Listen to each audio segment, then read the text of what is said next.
Arcadian Vanguard presents The Wrestling News in your daily wrestling newscast for Wednesday, October 16th, 2024. Good morning, I'm Mike Sempervive. We begin today with NXT broadcast live last night on the CW from the WWE Performance Center in Orlando, Florida. In the main event, Ethan Page got the victory over Wes Lee and Javon Evans in a triple threat match to become the number one contender to the NXT Championship. After the match, NXT champion Trick Williams spun the Halloween Havoc wheel to determine that he'd be defending against Page in a Devil's Playground match at the event. Page then laid out Williams with a cheap shot to end the show. Stephanie Vaquer made her NXT debut, pinning Ren Sinclair. Oh no! That was nasty, Vic. That was nasty. Say that again.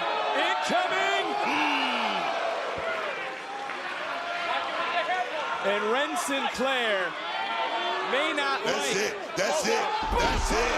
I've seen that before. Welcome to NXT. Welcome to NXT to the Dark Angel.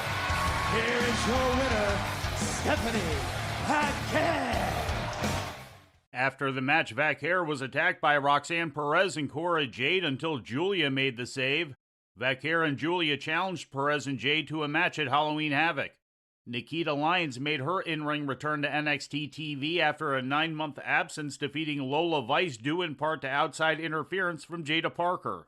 New NXT North American champion Tony D'Angelo and former champion Oba Femi are also set to compete in a tables, ladders, and scares match at Halloween Havoc after spinning the wheel in the opening segment. In other results, Brooks Jensen pinned Ashante the Adonis, Lexis King beat Oro Mensah, and Ridge Holland bested Riley Osborne. After the match, Holland continued to attack Osborne until Andre Chase made the save.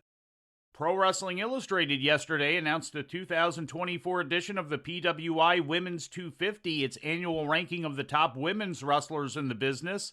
The list appears as part of the holiday 2024 issue of PWI, which went on sale yesterday. The magazine released the top 10 publicly on Twitter yesterday, with former AEW World Women's Champion Toni Storm taking the number one position for the first time. The remaining top 10 wrestlers in order are TNA Knockouts World Champion Jordynne Grace, former WWE World Women's Champion Rhea Ripley, former World of Stardom Champion Micah, former CMLL World Women's Champion Stephanie Vaquer, Marigold World Champion Sarray, former WWE Women's Champion and 2024 Royal Rumble winner Bayley, former AEW TBS Champion Willow Nightingale, AEW World Women's Champion Mariah May, and ROH World Women's Champion Athena. The PWI Women's 250 ranks wrestlers based on criteria including quality of competition, influence, win-loss record, titles won, and in-ring ability. Requirements include a minimum of 10 matches within the evaluation period, which stretches from September to September. In the issue of transparency, we note that the Wrestling News' Brian R. Solomon is a member of Pro Wrestling Illustrated's evaluation committee. And in some unfortunate news, longtime television executive Joe Koff passed away yesterday at the age of 73. Koff was instrumental in the sale of Ring of Honor in 2010 from Kerry Silkin to the Sinclair Broadcasting Group, where he was Vice President of Training and Development, after which he became Ring of Honor's Chief Operating Officer. Koff's history in wrestling media dates back to the 1980s. While working as a sales manager for WFLX TV in West Palm Beach, he secured time on behalf of Championship Wrestling from Florida for the national television broadcasts of the syndicated Battle of the Belt specials. While with ROH, Koff helped broker the 2018 deal between Cody Rhodes and the Young Bucks in Ring of Honor, which made the original All-In event in Chicago possible. In May of 2022, after Sinclair had sold its wrestling business to Tony Khan, Koff remained with Sinclair in the role of Senior Vice President of Training and Development. Joe Koff was 73 years old. And before we leave you today, we'd like to remind you that however you consume your content, you can find the Wrestling News 24 hours a day and 7 days a week across social media.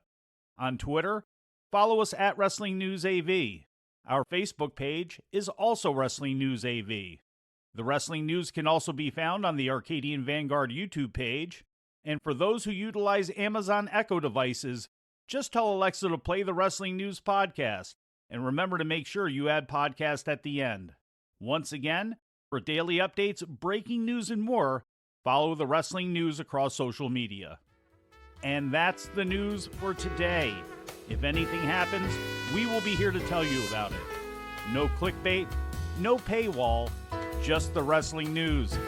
The Wrestling News is a division of Arcadian Vanguard, and the Wrestling Newscast is a production of the Arcadian Vanguard Podcast Network.